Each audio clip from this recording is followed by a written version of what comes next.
বাবা হলেন হাবু বাই খ্যাত চাষী আলম। ব্যাচেলর পয়েন্ট নাটকের মাধ্যমে তুমুল জনপ্রিয় চাষী আলম।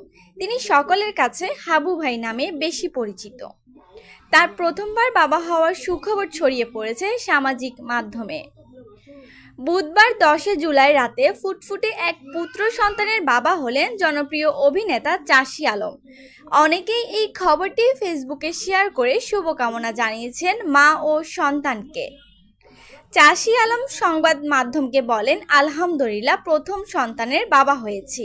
মা ছেলের জন্য সবাই দোয়া করবেন। দুজনে ভালো আছে।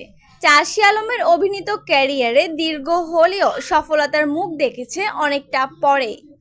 ব্যাচেলর পয়েন্ট নাটকের মাধ্যমে তিনি এখন সবার পরিচিত হাবু ভাই। এছাড়াও মারজুক রাসেলের সঙ্গে একাধিক নাটকে অভিনয় করেও আলোচনায় এসেছেন তিনি।